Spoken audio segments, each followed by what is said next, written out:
Javier Vidales, miembro del equipo técnico de la Unión Deportiva de Las Palmas, ha sido director deportivo de equipos como el Atlético de Madrid, Sporting de Gijón, Lugo. También has trabajado para Venezuela, donde te estableciste como director general deportivo, primero en la Academia de Puerto Cabello Club de Fútbol y luego para la Fundación Dinamo Club del Fútbol Margarita, y paralelamente realizaste labores de ojeador en Sudamérica para la Unión Deportiva Las Palmas. Y desde julio de 2024, como decíamos, te encuentras en la estructura deportiva de la Unión Deportiva Las Palmas. Muy buenas tardes. Buenas tardes, amigo. Cuéntame, ¿cuál va a ser los temas que se van a abordar este 1 de septiembre en esa primera jornada formativa que organiza el Club Deportivo Ronda, con ese método direccional que vas a llevar a cabo? Bueno, pues es intentar lo que he hecho en otros lugares, ¿no? Condensar todo ese trayecto que tú has dibujado ahora profesional, donde pues he tenido la suerte de estar como entrenador, como primer entrenador en el fútbol profesional, pero también en el formativo, en estructuras de muchísimo nivel, en estructuras más modestas. Entonces, en cada una de ellas yo me he dado cuenta, te das cuenta de que el contexto es diferente y que el cortar y pegar no sirve, ¿eh?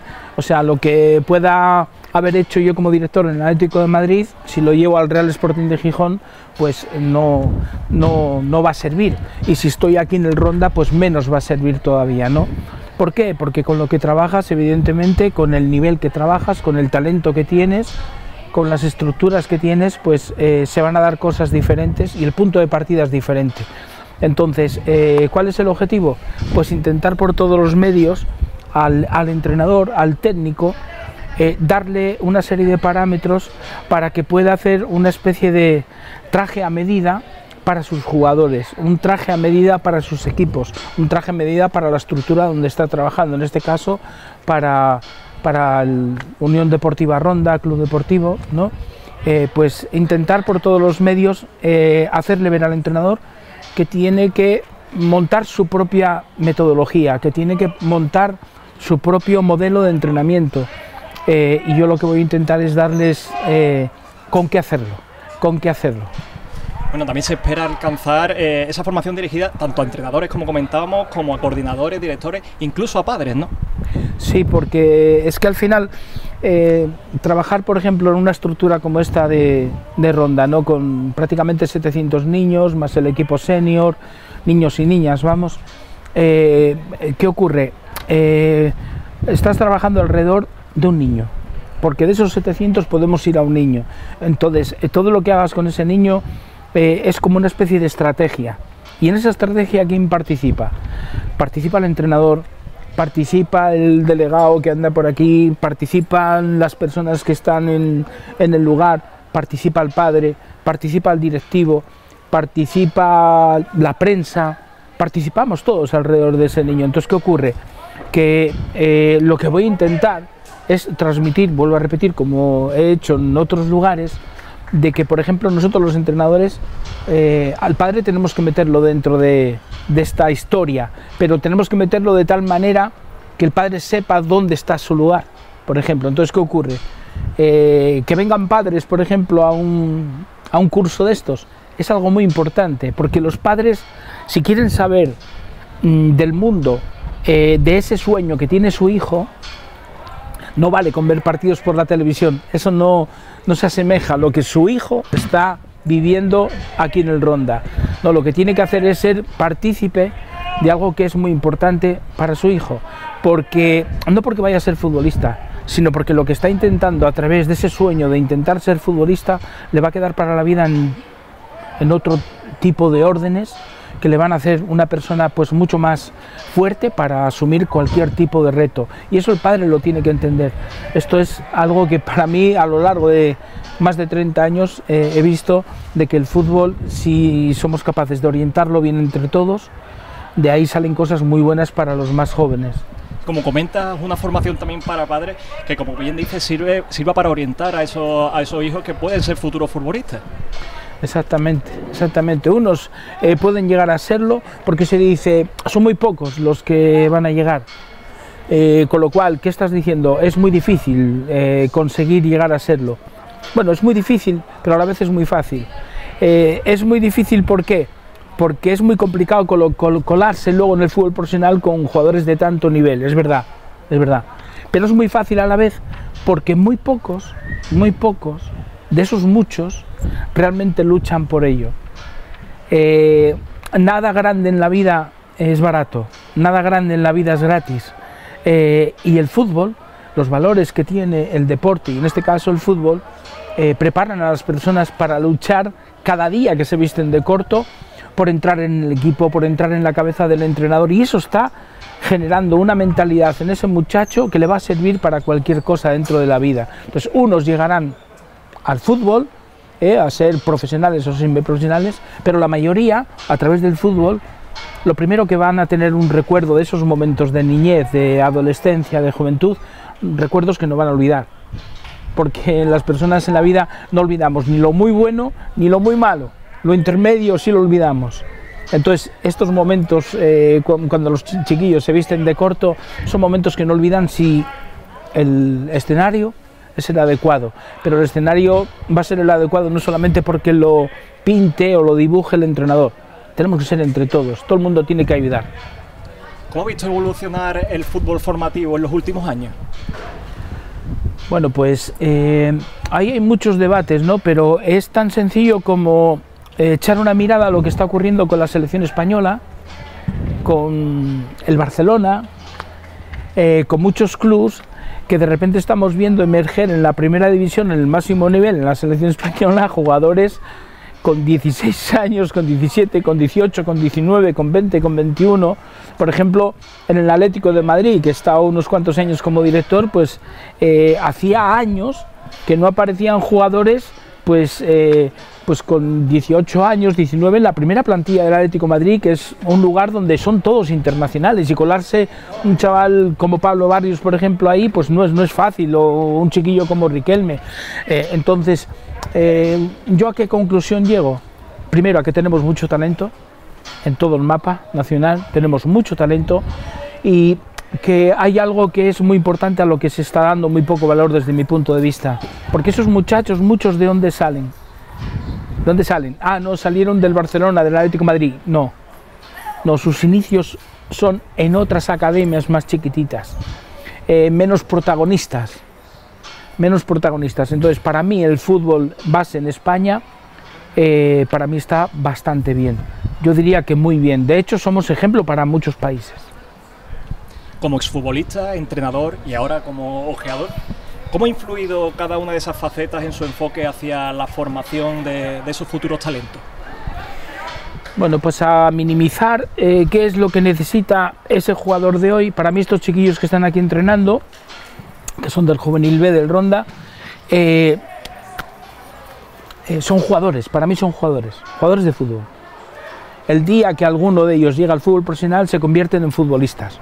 O sea, personas que juegan al fútbol, pero ya como profesionales. Para mí la diferencia entre jugador y futbolista es eso, que ya has pasado la puerta del profesionalismo. Entonces, ¿a qué conclusiones he llegado con tantos años y pasando por todos esos estadios, podríamos decir? A que el jugador, ¿qué es lo que va a necesitar al final del trayecto, de un proceso? Tener una relación con la pelota excelente, una relación con la pelota excelente, por eso hay que cuidar esa relación con la pelota desde el principio, desde que llegan a una academia. Ese niño, ¿por qué juega al fútbol? Porque se enamoró de la pelota. El primer amor que tiene un niño no es una chica, el primer amor que tiene una niña no es un chico, es una pelota. Entonces, se ha enamorado de la pelota, no se la quites. Esa pelota tiene que convivir con el niño desde un principio hasta el final. Eso es lo primero. Lo segundo, que tiene que empezar a conocer el juego. Entonces hay momentos donde por las etapas madurativas podemos empezar a enseñarles el conocimiento del juego. Y por último, ¿qué es lo que van a necesitar? Pues que pasan de jugar en un estadio con donde pues no sé la gente que puede entrar aquí en esta grada y en aquella, vamos a poner que puedan entrar 3.000 personas, pero si juegan con el infantil, posiblemente pues vengan 50 o 100 personas, que son sus padres, sus hermanos, sus primos, sus amigos, ¿verdad? ¿Qué ocurre? Que cuando lleguen algún día, si es que llegan al fútbol profesional, van a tener que jugar delante de 60.000, 70.000, 80.000. Entonces, ¿qué van a tener que manejar ahí? Además de esa pelota de manera excelsa, es decir, la técnica, además de conocer el juego, van a tener que manejar muy bien sus emociones. Entonces, para mí, lo que hay que trabajar con los muchachos desde que empiezan hasta que terminan, con diferentes exigencias, son estos 3 parámetros. Lo que es su relación con la pelota, una técnica excelsa, su conocimiento del juego y el plano emocional. Para mí, y a partir de ahí luego llegan pequeñas cositas, pero son esos 3 estadios que para mí tienen que estar presentes en cada entrenamiento. Hablando de sus funciones en la Unión Deportiva Las Palmas, ¿cómo es ser ojeador de un equipo de primera división, como es el caso actualmente de la Unión Deportiva Las Palmas? Bueno, pues tienes que tener, lo primero, te tiene que gustar lo que haces, ¿no? Tienes que entender tu responsabilidad de tal manera que empieces a minimizar, igual que te decía antes, minimizar cómo yo puedo hacer mi trabajo bien. Entonces, yo mi trabajo no lo puedo hacer bien si no conozco muy bien el interior de mi club, es decir, cómo son nuestros jugadores, cómo es nuestro entrenador, cuál es nuestra filosofía como club. Por ejemplo, la Unión Deportiva Las Palmas es un club que siempre ha apostado por su cantera, siempre ha tenido jugadores canarios. El jugador canario tiene un toque de creatividad, de magia, de una calidad técnica de jugador de calle. Es algo parecido al jugador andaluz. Yo cuando estaba en el Atlético de Madrid, en la residencia nuestra, por ejemplo, se diferenciaba muy bien quién era el jugador andaluz del jugador norteño. El jugador andaluz era diferente, hasta le brillaban más los ojos, no sé si me explico. Tenéis otra cosa por aquí, ¿no? Entonces, ¿qué ocurre? Yo conocer, por ejemplo, muy bien cómo son nuestros jugadores, cómo es la idiosincrasia del club que apuesta por la cantera, y cómo es el entrenador que tú tienes que tener para que apueste por esa cantera, que sea valiente, que sea decidido, que no lleve sus miedos a los jugadores, entendiendo de que estás en un mundo donde la primera división a día de hoy en España es, posiblemente estemos hablando de la liga más exigente del mundo. Con los equipos que tenemos aquí ahora, hablemos de Real Madrid, Barcelona, Atlético de Madrid, estamos hablando de clubes, son mega transatlánticos, ¿no? Entonces, ¿qué ocurre? Yo primero tengo que tener en cuenta eso para luego ir fuera a visualizar a ese entrenador, en este caso a ese entrenador o un futbolista que me encuentro. Entonces es como que el cerebro lo partes en dos. En una parte del cerebro está lo que tú eres en la Unión Deportiva Las Palmas y en la otra parte del cerebro lo que estás viendo. Y de ahí lo pasas a esta parte del cerebro y estás intentando imaginarte a ese jugador dentro de tu contexto o a ese entrenador dentro de tu contexto. Esa es la clave para hacer bien el trabajo desde mi punto de vista. No, la importancia también de un club que ha apostado también, como bien has dicho, por jugadores de Canarias, de Las Palmas de Canarias. Es importante también destacar la dificultad, ¿no?, de atraer a otros jugadores debido también a la orografía en la que se encuentra, que es una isla, ¿no? Sí, bueno, lo que pasa que, fíjate que hay un tema. Yo, por ejemplo, he estado en Canarias trabajando como entrenador, han sido 4 años. He entrenado a la Unión Deportiva Las Palmas, he tenido que entrenarla, la suerte de entrenarla. He entrenado al vecindario, que ascendimos a Segunda División A, he entrenado al Pájara Pérez de Jandía, que jugamos el periodo de ascenso, además jugando en el grupo cuarto aquí de Segunda B, con equipos de Andalucía, ¿no? Y tengo que decirte de que el jugador peninsular, cuando va a Canarias, se adapta muy bien. Es muy fácil adaptarse a lo bueno, al clima, a un lugar precioso, es muy fácil. Sin embargo, el jugador canario, cuando, no sé, te firmaba Carmelo, por ejemplo, por el Numancia de Soria, pues imagínate a un canario ir a Soria y tener que entrenar con -4, jugar con -5, es muy complicado. Entonces, no es tan complicado. Yo creo que es más complicado al revés. Sufre más el jugador canario cuando viene aquí, y hay que entenderlo y hay que darle un tiempo, que no el jugador de aquí. El jugador de aquí no tiene disculpa cuando va para allá. Me gustaría también saber su opinión sobre el fútbol base en España. ¿Qué cambios consideran necesarios en la estructura actual de la formación en el fútbol base en España? Bueno, pues ahí sí que yo, por ejemplo, con el Atlético de Madrid he tenido la suerte de viajar por todo el mundo. Teníamos franquicias en la India, teníamos franquicias en Israel, en Canadá, y he ido a países que podemos entender de que están muy por debajo futbolísticamente de España. Sin embargo, he visto cosas muy buenas en esos lugares. Entonces, yo creo que aquí tenemos cosas muy buenas, como es la formación del entrenador. Tenemos un colegio de entrenadores que funcionan muy bien. La competición en categorías menores está muy bien establecida. Hay países por ahí que no empiezan a jugar hasta prácticamente edades de juveniles. Nosotros vamos por delante en eso. Aquí todo eso está muy bien, pero sin embargo hay cosas que yo sí que intentaría mejorar. Yo cuando voy a campos de fútbol y veo, por ejemplo, partidos de fútbol 7 o de fútbol 8 de alevines, y veo en el banquillo 8 niños, 9 niños, 10 niños y 7 o 8 jugando, y de repente de esos 9 niños o 10 niños que están en el banquillo hay chiquillos que juegan 5 minutos, 10 minutos. No puede ser, no puede ser. O hacemos las plantillas más pequeñas o la federación minimiza eso para que haya menos niños en cada plantilla, para que tengan más opciones de jugar, o hacemos algo. Yo, por ejemplo, en Israel de repente llegué, ese fútbol 7 se suele hacer así a lo ancho, ¿verdad? Bueno, pues llego a Israel y voy a ver un partido de Hapoel Beersheva contra Jerusalén, y resulta que estaban jugando el mismo equipo, o sea, los dos mismos equipos en este campo, y los mismos dos equipos en el otro lado. Pensé que eran diferentes categorías, no, no había niños en el banquillo, estaban jugando dos partidos a la vez, los dos mismos equipos. ¿Qué ocurre? Que los entrenadores lo que hacían era, porque yo pregunté, ¿y el resultado cuál es? ¿El de este campo o el del otro? No, un sumatorio. Lo que ocurre en ese campo se suma con el otro. Entonces, ¿qué ocurre? Que los entrenadores lo que buscaban era, igual que en el fútbol de la calle de antes, igualar los partidos. Si aquí estaba su equipo ganando muy claramente y en el otro lado estaban perdiendo, cambiaban jugadores de un lado al otro, con lo cual los partidos tomaban pues un cariz más competitivo. No sé si me explico. Eso lo vi en Israel, por ponerte un ejemplo. Entonces, yo creo que debiéramos de salir un poquito también afuera a ver qué cazamos para mejorar, no quedarnos con el tema de que estamos por delante de otros países, pero estar por delante de otros países no significa que todo lo estemos haciendo bien. Es tener humildad. Yo creo que la humildad es muy importante para la persona, para los clubes, para las entidades más grandes, para el fútbol en general. Al hilo de lo que decía, ¿qué papel entonces crees que deberían jugar las federaciones, los clubes, en la educación integral de los jóvenes futbolistas, más allá del aspecto deportivo? Pues mirar estas cosas, y luego yo creo que hay algo muy importante.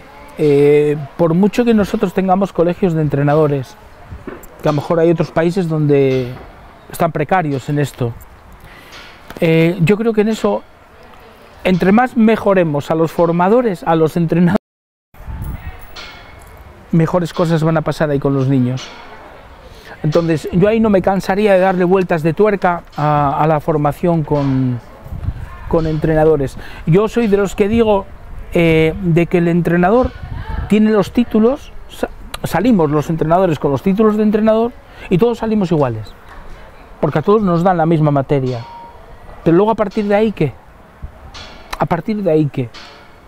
Y se crean especialidades en entrenadores para que sean especialistas en entrenar niños. Cuando digo niños es niñez.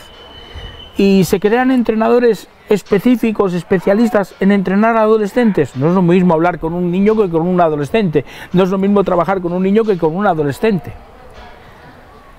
Yo creo que preparamos a granel a los entrenadores, y yo creo que tendríamos que ir un poquito más a lo específico. No es lo mismo ser profesor en un colegio para parvulario que ser profesor para niños de GB o de BUP o de como se llame ahora, que han cambiado nombres, ¿no? Entonces, yo creo que ahí daríamos un paso adelante muy importante. Bueno, ya por último, Javier, bueno, una pregunta que se podría también dividir en dos. ¿Qué consejo le darías a ese joven que en un futuro aspira a convertirse en futbolista profesional y a esa persona que le gustaría también ser entrenador? Bueno, al muchacho yo le diría, a quien te diga que no sueñes con ser futbolista, no le escuches. No le escuches. Cuando digo que no escuches a quien te diga no sueñes con ser futbolista, no estoy diciendo que escuches a que te diga no existe otra cosa en la vida que el fútbol. No, no estoy hablando de eso. Estoy hablando de que a quien te intente apartar de tu pelea por conseguir algo, no lo escuches. De hecho, todo aquello que un día empieces, empiézalo porque lo quieres terminar. A lo mejor no lo terminas, pero no lo empieces si no lo quieres terminar. Y cuando entras en el fútbol tienes que terminarlo. No en el éxito, porque el éxito va a ser tu propio éxito. Entonces yo lo que le digo a los niños es que piensen en ser felices haciendo lo que más les gusta, que es jugar al fútbol. Van al colegio porque nos obligan, tenemos que hacerlo. Pero al fútbol nadie viene obligado. Vienes porque a ti te gusta, te traen tus padres porque a ti te gusta. Entonces, eso que te gusta, tienes que hacerlo con el corazón, con la máxima pasión.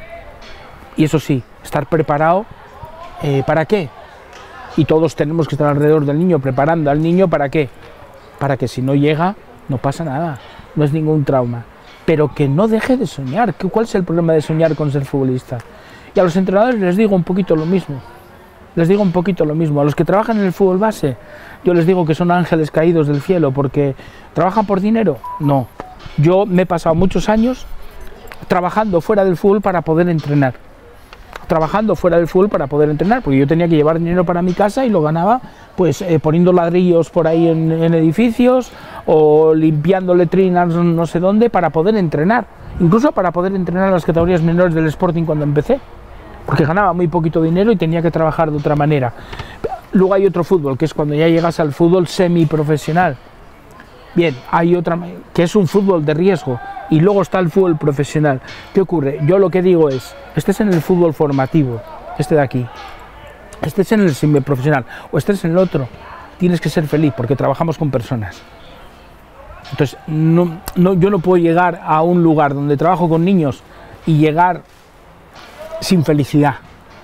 Yo, de hecho, por ejemplo, cuando llego a Venezuela le decía a todos los entrenadores que tenía ahí, aquí esto tiene que ser como la isla de Peter Pan, prohibido no sonreír, prohibido el día que estés mal y que no te sientas bien para entrenar, dímelo a mí que yo bajo, te entreno a tus niños no merecen, están esperando que llegue ese momento para venir aquí y no pueden encontrarse con uno de nosotros que trae sus problemas de casa para aquí. Este tiene que ser un lugar mágico, lugar mágico. Javier Vidales, muchísimas gracias por este rato de charla, que vaya genial esa primera jornada formativa de fútbol que tendrá lugar este fin de semana en nuestra ciudad. Muchas gracias, va a ser un momento mágico, pero sobre todo para mí porque yo disfruto estando con gente especial. La gente que trabaja con niños dentro del fútbol son gente maravillosa, porque vuelvo a repetir, son generadores de recuerdos para estos muchachos y para mí es algo que me revitaliza. Muchísimas gracias a todos vosotros.